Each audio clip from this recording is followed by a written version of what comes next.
For a graduate degree, more specifically a master's, but also PhDs kind of tying into this as well. This is a list of classes, curriculum, and textbooks that I would recommend to consider to actually learn quantitative finance at a graduate student level. I will put in the description below as well a list of undergrad courses, topics, also a process of how I went about looking about this, thinking about this, and selecting courses and textbooks for this. But without further ado, let's just dive on in here. So to start off with here, stochastic processes, covering introduction and review, Markov chains first steps, Markov chains for the long term, branching processes, Markov chain Monte Carlo, Poisson process, continuous time Markov chains, Brownian motion, and a gentle introduction to stochastic calculus. Next would be financial statistics, covering univariate data distributions, heavy tail distributions, dependency and multivariate data exploration, parametric regression, and local and non-parametric regression. Machine learning in finance,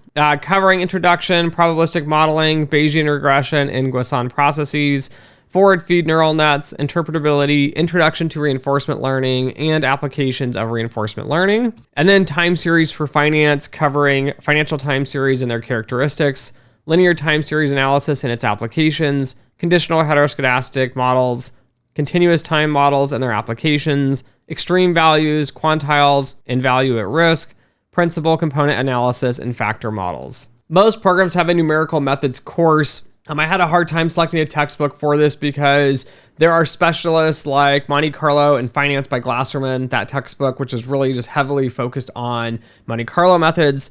But there are also other kind of things like Taylor series approximations and other sorts of tools like finite differences. Those are typically covered though kind of in a few other math courses and cases.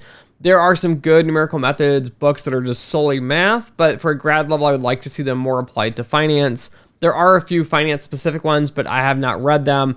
So no specific book recommendation for this, but something to kind of think about. If you have an option to take it in grad school, take it. If you're going to be self-learning, perhaps just do a little bit of self-study and try to hodgepodge together some of these other textbooks on the list. And then storytelling, data, and plotting. This is a course I have seen nowhere, but I think most of you should try to cover it. And unfortunately, I have no book recommendation for this. But understanding like how to manipulate and move data around. So if you're in Python, cover things like Panda, merging tables, processing, handling missing values. Also thinking about it from a statistical stance of like, how do you handle the missing values in the data cleaning and what are the impacts on your final modeling? And then more specifically, how do you get into more interesting plotting? So yes, matplotlib, simple plots, easy, should be like an afternoon of learning. But starting to get into like dynamics, there have been scenarios where I've wanted to have plots that have movement to show like how, like for example, like a yield curve is kind of twisting and turning across time and how the model is interpreting that and being able to explain that to the business. Getting into that modeling, 3D modeling as well, and even like building out a little bit of some dashboards and presentations for the management side is something I really wish more courses would spend time on. So go out, look, find some books on that. If not, just do some online self-learning as well. And then model development and validation, another course I wish I would see, so I had to put it into the curriculum itself.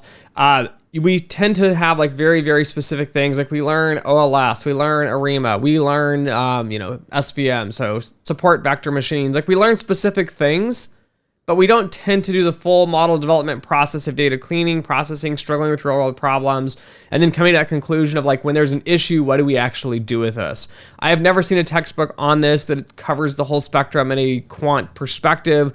There are lots of books out there with off-the-shelf models, like, Black-Scholes model or like the Black-Derman-Toy model or something.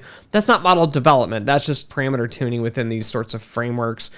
And then statistics kind of does it, but they don't do the full process in itself. So I would create a project here, go out, find an interesting thing and try to build something and do that full process within itself. And then risk management, I unfortunately don't have a great textbook for this either.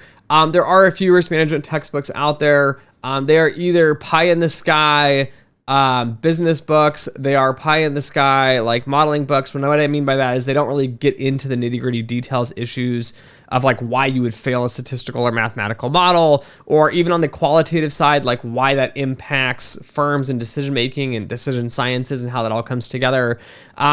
but I would go out and do some reading and self-study on this as well. And then for financial products and applications and strategy, I think this is a course and it's something you should really focus on, is understanding the products you're going to be modeling and the strategies behind them. Again, this isn't necessarily always going to be super quantitative, but important to know. And again, we're going to use Options, Futures, and Other Derivatives by John C. Hull, which is a super famous book here. But I would cover introduction, futures, markets, and central counterparties, hedging strategies using futures, interest rates, interest rate futures, XVAs, mechanics of options markets, properties of stock options, trading strategies involving options, the Black-Scholes-Merton model, the Greek letters, basic numerical procedures, in value at risk, and expected shortfall. Next would be econometrics, but again, at a graduate school level, not just an undergraduate level, as we should have already covered that in the other video. And this should cover finite sample properties of OLS. Again, if I was teaching this, I would blow through this pretty quickly, this first chapter, because you should have covered a lot of this in your undergrad, as well as some of the other courseworks and statistics and probability classes that have been sprinkled kind of throughout. The second chapter of large sample theory, single equation GMM, multi-equation GMM, serial correlation, and unit root econometrics.